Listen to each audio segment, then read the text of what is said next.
আবারও ঢাল হয়ে ভয়াবহ বিপর্যয় থেকে উপকূল রক্ষা করল সুন্দরবন। কোরবানি ঈদ কেন্দ্র করে রাজধানীতে প্রস্তুত ১৯টি হাট, বেশিরভাগেরই ইজারা কার্যক্রম শেষ। অনলাইনেও চলবে বেচা কেনা। আফতাবনগর হাটে হাইকোর্টের স্টে অর্ডার। এবং সঠিক সময়ে দেয়া হচ্ছে না সাগরে মাছ শিকারের নিষেধাজ্ঞা, প্রভাব পড়ছে প্রজননে। দাবি গবেষকদের, সময়ে পুনর্নির্ধারণের পরামর্শ।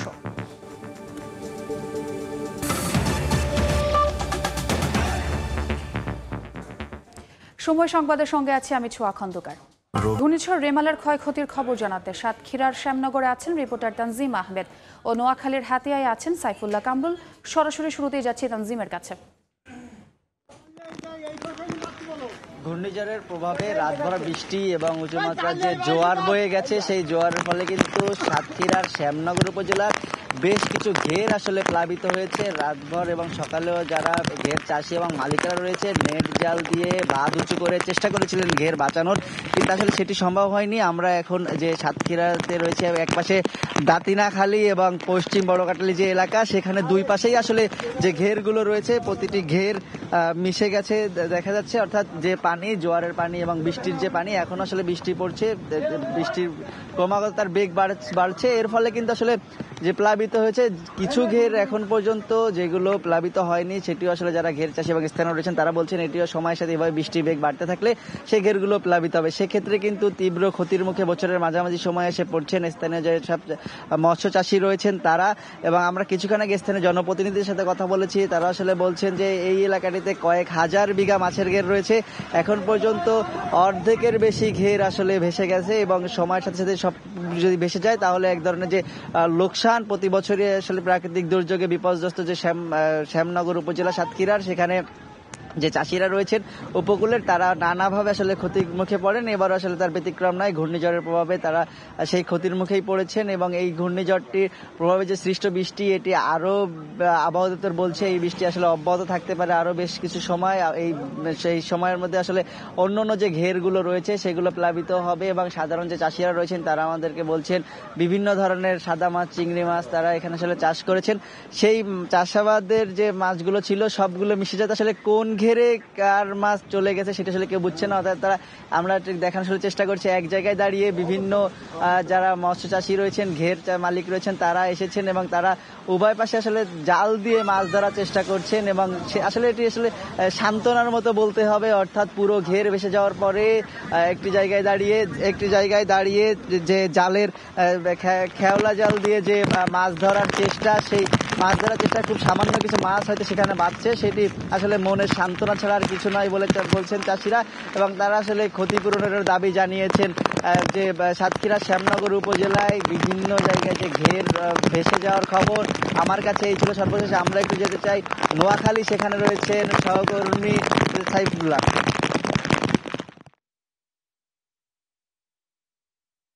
আমি এই মুহূর্তে দাঁড়িয়ে আছি নোয়াখালীর হাতিয়ার বয়ারচরের চটলাঘাট এলাকায়। এখানে সাগরে সৃষ্ট যে ঘূর্ণিঝড়, মূলত ঘূর্ণিঝড়ের প্রভাবটি গতকালকে দুপুর 12টা যে জোয়ার হয়েছিল, সেই জোয়ার থেকে হাতিয়ার অঞ্চলের মানুষ এই ঘূর্ণিঝড়ের প্রভাব দেখতে পেয়েছে। এই গতকালকে যে জোয়ার হয়েছিল সেই জোয়ারে প্রায় স্বাভাবিক চাইতে 10 থেকে 12 ফিট উচ্চতা জোয়ার হয়েছে, এবং এই জোয়ারের সাথে জড় আবহাওয়া হয়েছে। এর কারণে নোয়াখালীর হাতিয়া নিঝুম দ্বীপের 9টি ইউনিয়নের প্রায় 30,000 লোক সহ হাতিয়া অঞ্চলের প্রায় 50,000 লোক পানিবন্দী হয়ে পড়েছে। এরপর থেকে রাতে যখন আবার জোয়ার হয়, জোয়ারে কিন্তু জোয়ারের কিছুটা কম থাকলেও কিন্তু জড়ো হাওয়াটা অনেক বেশি ছিল। এই জড়ো হওয়ার কারণে বিভিন্ন জায়গাতে গাছগুলা ভেঙে পড়েছে। এছাড়া হাতিয়ার এলাকার যে উপজেলার যে নবনির্বাচিত চেয়ারম্যান আছেন, তিনি আমাদেরকে জানিয়েছেন যে হাতিয়াতে নিঝুম দ্বীপের প্রায় 700 মাছের গ্যাপ থেকে মাছ ভেসে গেছে। এছাড়া হাতিয়ার ছাড়াও আমাদের কোম্পানিগঞ্জ, কবিরাহাট এবং সদরের বিভিন্ন এলাকা সহ এবং নোয়াখালীর 9টি উপজেলাতে গতকাল থেকে বিদ্যুৎ বিচ্ছিন্ন হয়ে আছে। এই ঝড়ের কারণে, বিদ্যুৎ বিচ্ছিন্নের কারণে এলাকার মানুষের সাথে যোগাযোগ বিচ্ছিন্ন হয়েছে। নোয়াখালী জেলা প্রশাসক দেওয়ান মাহবুবুর রহমান জানিয়েছেন যে আসলে জলে কি পরিমাণ ক্ষয়ক্ষতি হয়েছে, আদৌ ক্ষয়ক্ষতি হয়েছে কিনা তা নির্ভরের জন্য তারা মাঠ পর্যায়ে কাজ করতেছে, কিন্তু মোবাইল নেটওয়ার্ক না থাকার কারণে আসলে তারা প্রকৃত চিত্রটা তুলে আনতে পারতেছে না। আর এখন থেকে কিছুক্ষণ আগেই এই এখানে আবার জোয়ার শুরু হয়েছে। এই জোয়ারও দেখা যাচ্ছে যে স্বাভাবিক জোয়ারের চাইতে এখানকার পানি প্রায় 8-10 ফিট বৃদ্ধি পেয়েছে। জোয়ার যখন আরো পরিপূর্ণ হবে তখন এই এলাকা, এই নিম্নাঞ্চল প্লাবিত হবে। নোয়াখালীর এই হাতিয়া, নিদুরদ্বীপ সহ বিভিন্ন অঞ্চলে নিম্নাঞ্চল প্লাবিত হয়েছে, এখনো বৃষ্টি হচ্ছে। নোয়াখালীর হাতিয়া থেকে এ ছিল আমার কাছে সর্বশেষ সংবাদ। সরাসরি যুক্ত ছিলাম সাতক্ষীরা এবং নোয়াখালীতে। এদিকে ঘূর্ণিঝড় রেমালের প্রভাবে ভোর থেকে রাজধানী সহ সারা দেশে ভারী বৃষ্টি হচ্ছে, তলিয়ে গেছে সড়ক। সেই খবর জানাতে এই মুহূর্তে মিরপুরে আছেন রিপোর্টার রাশেদ বাপ্পি ও চট্টগ্রামে প্রবর্তক মোড়ে আছেন পার্থ প্রতিম বিশ্বাস। সরাসরি প্রথমে যাচ্ছি বাপ্পির কাছে।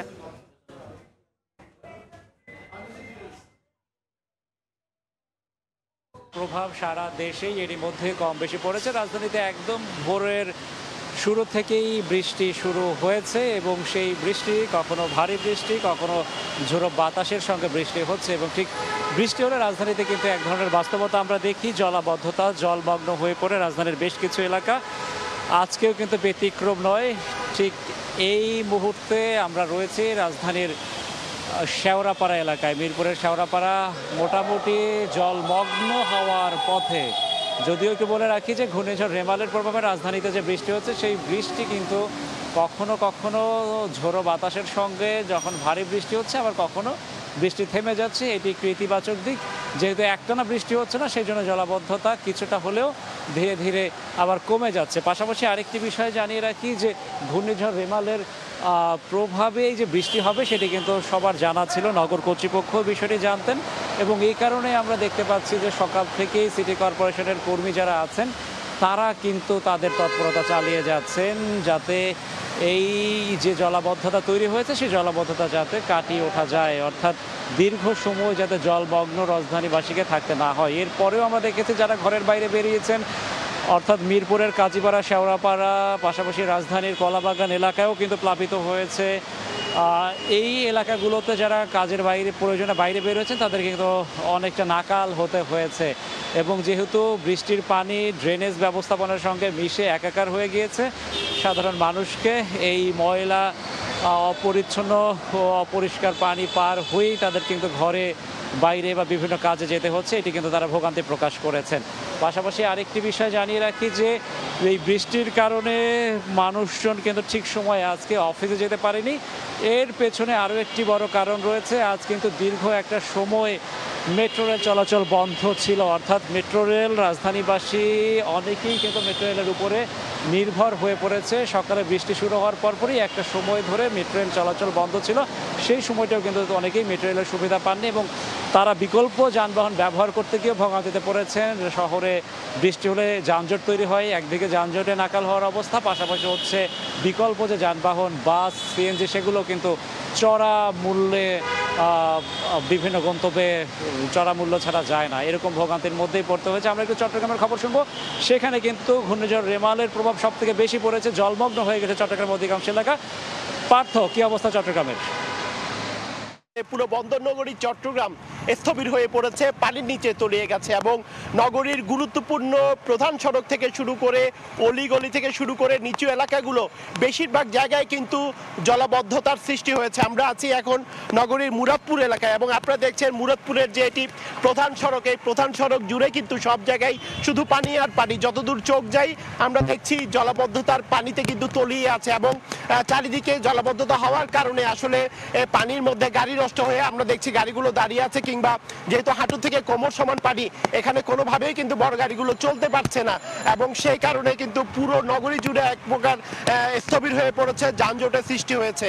এবং চট্টগ্রামবাসী অভিযোগ করে বলছেন আসলে বছরের পর বছর পার হচ্ছে কিন্তু নগরের যে অভিশাপ জলাবদ্ধতা, এর থেকে কোনোভাবেই যেন নগরবাসীর পরিত্রাণ মিলছে না।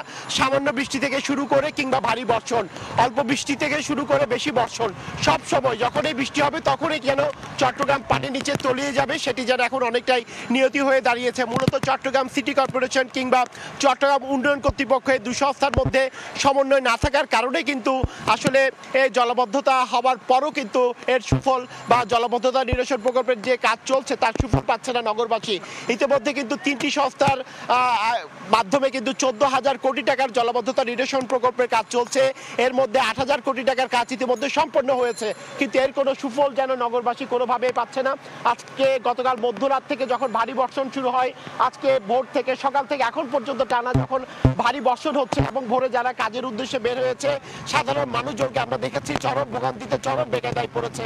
বিশেষ করে কর্মজীবী মহিলারা যারা রয়েছেন আসলে সবাইকেই কিন্তু কাজে যেতে বলেছে এবং কাজে যেতে বের হওয়ার কারণে আমরা দেখেছি তাদেরকে চরম বেকায়দায় কিংবা ভোগান্তিতে পড়তে হয়েছে। সেই কারণে আমরা বলতে পারি এই যে চট্টগ্রামে আজকে কিন্তু পুরোপুরি স্থবির হয়ে পড়েছে ভারী বর্ষণের কারণে, জলাবদ্ধতার কারণে। আসলে এর থেকে কখন পরিত্রাণ মিলবে সেটি যেন কেউই জানে না, কোনো সংস্থার কাছে নেই এর কোনো সদুত্তর। তো এই ছিল আমার কাছে এখনো পর্যন্ত নগরীর বুড়াপুর এলাকা থেকে এখানকার সর্বশেষ খবর। সরাসরি যুক্ত ছিলাম মিরপুর এবং চট্টগ্রামে। সময় সংবাদে আরও থাকছে, চট্টগ্রামে গুরুত্বপূর্ণ সড়কে প্যাডেল চালিত রিকশা বন্ধের সিদ্ধান্ত জুনের প্রথম সপ্তাহ থেকে কার্যকর। যানজট নিরসনে উদ্যোগ, আন্দোলনের হুঁশিয়ারি চালকদের। রাতভর তাণ্ডব চালানো ঘূর্ণিঝড় রেমাল দুর্বল হয়ে এখন স্থল গভীর নিম্নচাপে পরিণত হয়েছে। ধীরে ধীরে এটি আরও দুর্বল হবে। বর্তমানে যশোর ও আশপাশের এলাকায় অবস্থান করছে রেমালের কেন্দ্র। সকালে রাজধানীর আগারগাঁওয়ে ঘূর্ণিঝড় রেমালের সবশেষ পরিস্থিতি নিয়ে ব্রিফিংয়ে কথা জানান আবহাওয়া অধিদপ্তরের পরিচালক মোহাম্মদ আজিজুর রহমান। ঘূর্ণিঝড় থেকে এটি উত্তর পূর্ব দিকে অগ্রসর হয়ে দুর্বল হয়ে স্থল গভীর নিম্নচাপ হিসাবে বর্তমানে যশোর এবং তৎসংলগ্ন এলাকায় অবস্থান করছে।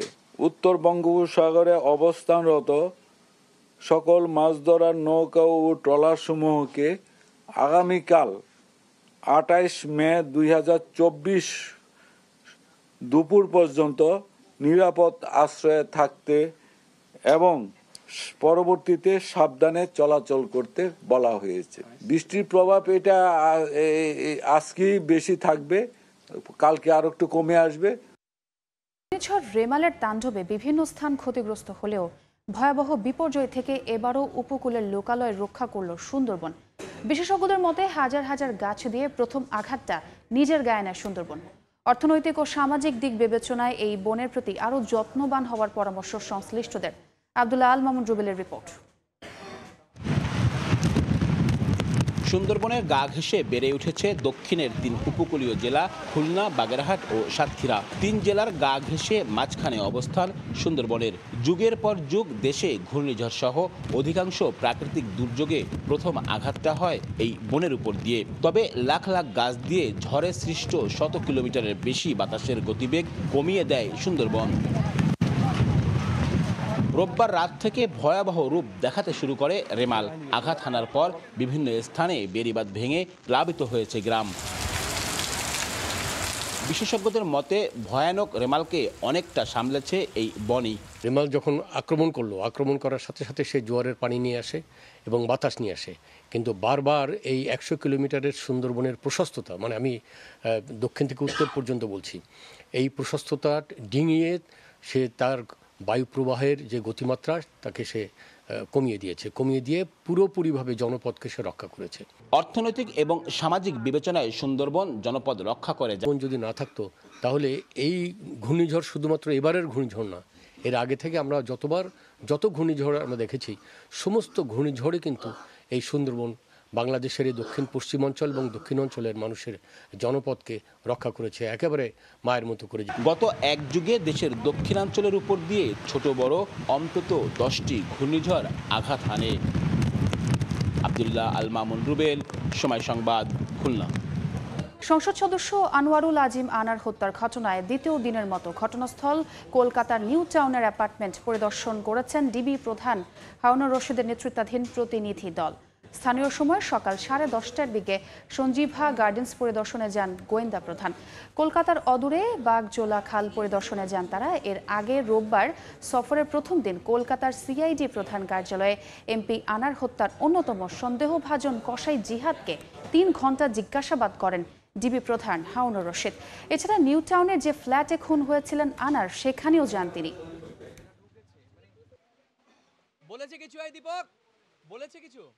কোরবানির পশু বেচাকেনায় প্রস্তুত 2 সিটি কর্পোরেশনের 19টি পশুর হাট। এর মধ্যে 2টি স্থায়ী সহ 12টি হাটের ইজারার কার্যক্রম শেষ। পাশাপাশি এবারও হাটের মাধ্যমে কোরবানির পশু বেচাকেনা হবে বলে জানিয়েছে কর্তৃপক্ষ। এদিকে 2 সিটি চাইলেও এবার আফতাবনগর হাটে স্টে অর্ডার দিয়েছেন হাইকোর্ট। আসছে কোরবানির ঈদ, প্রস্তুতি চলছে হাটের। প্রস্তুত হচ্ছে দেশের সবথেকে বড় গাবতলীর পশুর হাট। ঈদুল আজহাকে সামনে রেখে ঢাকা উত্তর সিটি কর্পোরেশনের এই স্থায়ী হাট সহ ইজারার জন্য তোলা হয়েছে আরও 7টি পশুর হাট। ভাটারা সুতিভোলা খাল সংলগ্ন খালি জায়গা, কাওলা শিয়ালডাঙ্গা এলাকার খালি জায়গা, উত্তরা দিয়াবাড়ির 16 আর 18 নম্বর ওয়ার্ড, আফতাবনগর, মিরপুর স্টান হাউজিং এর খালি জায়গা, মোহাম্মদপুরের বসিলা, ঢাকা পলিটেকনিক এলাকার খালি জায়গায় বসবে উত্তরের হাট। এরই মধ্যে 6টির ইজারা শেষ। দক্ষিণে স্থায়ী পশুর হাট সারুলিয়ায়। এছাড়া বসছে আরও 10টি হাট। উত্তর শাহজাহানপুর লেদার টেকনোলজি কলেজ সংলগ্ন খালি জায়গা, পোস্তগোলার শ্মশান সংলগ্ন খালি জায়গা, মেরাদিয়া বাজার এলাকা, কমলাপুর স্টেডিয়াম এলাকা, যাত্রাবাড়ির দনিয়া কলেজ মাঠ, ধোলাইখাল ট্রাক টার্মিনাল এলাকা, Amulia model town, Rahmatganj club সংলগ্ন এলাকা, লালবাগের রহমতগঞ্জ ক্লাব সংলগ্ন এলাকা, শ্যামপুর কদমতলী ট্রাক স্ট্যান্ডে বসবে দক্ষিণের হাট। ইতিমধ্যে আমরা 4টি হাট আমরা ইজারা বরাদ্দ দিয়ে দিয়েছি, আরও 6টি হাট আমাদের ইজারা বরাদ্দ প্রক্রিয়া চলছে। সব মিলিয়ে 10টির মতো হাট হবে। হাটের বর্জ্য যাতে করে অল্প সময়ের মধ্যেই সকল কিছু অপসারণ করা যায় সে ব্যাপারে আমাদের সর্বাত্মক প্রচেষ্টা থাকবে। তবে গত কয়েক বছরে এসব হাটের পাশাপাশি ব্যাপক সাড়া ফেলেছে অনলাইনের পশুর হাট। তাই এবারও হাটের মাধ্যমে যুক্ত থাকবেন খামারিরা। আমরা মনে করি যে আমরা এবারটা হাটে কিন্তু আমরা কিছু ক্যাশলেস চেষ্টা করব, যেটা কিনা গতবার করেছিলাম। তারপর হাসিলটাও আমরা চাচ্ছি অনলাইনের মধ্যে করে ফেলার জন্য। এদিকে আফতাবনগর পশুর হাট 2 সিটি ইজারা দিলেও স্থানীয়দের একটি রিটের প্রেক্ষিতে সেখানে হাট বসানোর স্টে অর্ডার দিয়েছেন হাইকোর্ট। রাশেদ লিমন, সময় সংবাদ, ঢাকা। এ পর্যায়ে শীর্ষ সংবাদগুলো জানিয়ে দিচ্ছি আরেকবার। আবারও ঢাল হয়ে ভয়াবহ বিপর্যয় থেকে উপকূল রক্ষা করল সুন্দরবন।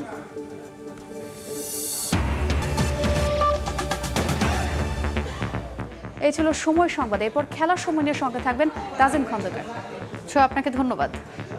খেলার সময় নিয়ে ফিরছি কিছুক্ষণ পর, সঙ্গে থাকুন সময়ের।